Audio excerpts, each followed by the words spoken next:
Well, the question that most of you are asking is, what about global warming in the Northwest? Now I'm going to say the stuff that's going to be controversial while these guys are protesting down in South Whitby. It appears that there has been relatively little human-caused warming in most of the Northwest, particularly from the Cascade Crest to the west. And this makes a lot of sense. It makes a lot of sense that we haven't seen much global warming yet, because our weather is controlled by the Pacific Ocean, and that is an eastern ocean. And if you remember, I told you, and I showed you on those climate simulations, that the eastern oceans warm up less than the western oceans. The eastern oceans warm up more slowly than almost any place on the planet.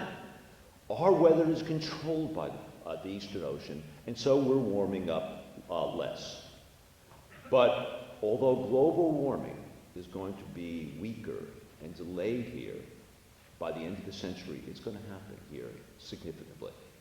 By the way, just to show you the story about how things are not warming up here so quickly, this shows you the change in the air temperatures over the planet from 1979 to 2008. Now the blues indicate cooling, the reds indicate warming, and you'll notice most of the planet, the winter air surface temperatures are warming, right? You see yellows and reds, but look at the eastern Pacific. You notice the blues? The eastern Pacific's actually been cooling. And because of that, we have not been warming over the last several decades.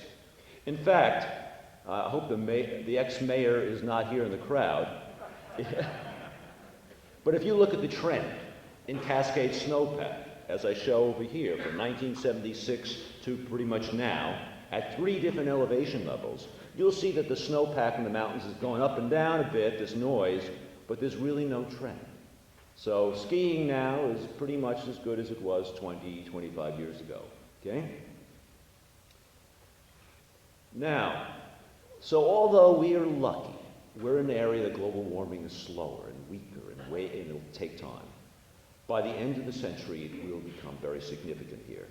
And one way we can see that is by looking at high-resolution simulations. Now, this is one thing I do in my group at the University of Washington, and I work with other scientists at the UW. And what we do is we get the global climate models, and we feed it into our high-resolution weather forecasting models. We have enough computer power now that we can run high-resolution mode for 100 years. Now, it may take 2.5 weeks or 3 weeks to run, but we can do it. So let me now show you the future based on these runs. And I'm going to show you the difference between the 1990s and various periods of time. And I'm going to show you the change in winter temperature. Now, I don't know how good the colors are on this thing. Let me see, how's good? Well, yeah, not so great. But you'll get the message. This shows you the change in temperatures from the 1990s to the 2020s. Red is warming, blue is cooling, whites are not too much. Well, there's not much, by the 2020s, it's not too different, right? So 2020s, are really going to be pretty similar. Here's a difference between the 1990s and 2090s, on the other hand. Wow. 50s, I'm looking at the wrong thing. The 2050s. Now you notice there's some change. There are some red areas now, okay? It's starting to warm up, and if you notice the warming is in bands, and that's places where snow has melted back and allowing the sun's rays to instead of being reflected off, to be absorbed by the surface. But now let's look at the difference between the 1990s and the 2090s. Wow, it's a different world. Profound warming, of the order of some places 5 degrees Fahrenheit, even more. That's a different world, my friends, and that's a world we may not be excited about. This is an interesting one. This shows you the number of days with temperatures greater than 90 degrees at SeaTac. And for the 1990s, 2020s, 2050s, and 2090s. This is the number of days per decade. And what I want you to see is that 2020s is not much different than the 90s. So you do not have to buy an air conditioner. But for most of you, you're only concerned with the 2020s. 2050s, for the young people.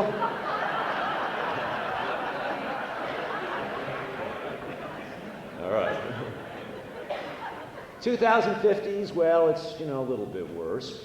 But the 2090s, well, you'll want your air conditioner then, probably, okay? Another big change, probably the most important change, is the loss of snowpack, because that's going to change. This shows you the forecast, the difference in snowpack between 1990 and 2090. And by the way, this is assuming in a scenario that mankind keeps on doing what it's been doing in the past, okay? That we don't radically reduce the amount of greenhouse gases we're putting into the atmosphere. This is probably a pretty good prediction. And what you'll see is the reds are declines. In some places, the snowpack is declining by as much as 40%. Big drop in snowpack. Pretty significant. Here is the change in liquid water content of the snow in Stampede Pass. And this is for various months. So this is the amount of water in the snow for various months. And the 1990s are the blue colors over there. And then we have the 2020s, the 2050s, where it's, you know, it's coming down. But then you look at the 2090s. And my God, that's a really different world, okay? So now I'm going to give you my consumer advice for the talk. Do not buy an annual pass if you want to ski in Snoqualmie. Don't buy one of those Snoqualmie passes, the annual passes they push, okay? 2050, I don't think they'll be skiing in Snoqualmie Pass in 2050. And, you know, we already know one place in Washington State that's no longer skiing. You know where that is? Mount Pilchuck, right? There used to be the Pilchuck area. That's gone. But I have some good news for you. It may warm up a lot, but precipitation we're going to have. Okay? Some people are laughing. Unlike some areas, like the southwest United States, we will still have plenty of precipitation. We'll just have more rain and less snow, particularly in the mountains. Okay? So anyway, certainly it's not good for kids who like snow days, but the mix in the mountains will change, and so we will end up with less snowpack by the end of the season. By the way, this shows you the annual precipitation change over the next century. And you can see the greens indicate increases, especially the dark greens. The yellows decrease. And, you know, the southwest will have less precipitation. This is annual precipitation. But it looks like, you know, up in Alaska and British Columbia more. And we're sort of in the intermediate area where it's, you know, it can go either way, maybe a slight increase. So we will have precipitation here, but we'll just have less snow. Okay, so I thought I have a few big questions here. And here's the first big question. Can we predict climate? What things will be like in 50 to 100 years when we can't forecast next week's weather? All right? Right? Can we do this?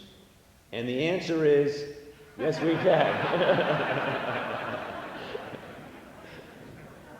And I'll tell you why.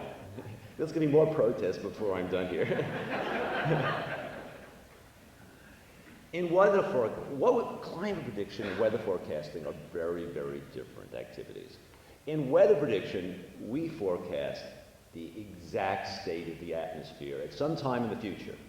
I mean, I'm really into this. Okay, tomorrow, you know, the high will be 67 degrees in Spokane. That's what we try to do, right? It will rain tomorrow after 3 p.m. We try to forecast the exact configuration of fronts and pressure systems at a particular time. That's what weather forecasting is all about, okay? In climate prediction, we do not do this. We don't attempt to do this. In climate prediction, we attempt to forecast average quantities over extended periods of time. For instance, will the mean winter temperature might be 3 degrees warmer or 1 to 4 degrees warmer over the Pacific Northwest. So we forecast mean or average quantities, statistical quantities. It's much easier to do that. But an important thing is that the average kind of climate type quantities tend to be very closely associated with the amount of radiation coming in and out of the planet. And if we can figure out what the net radiation balance is in the atmosphere, how much is coming in and coming out, then we can get a handle on what the climate's going to be like.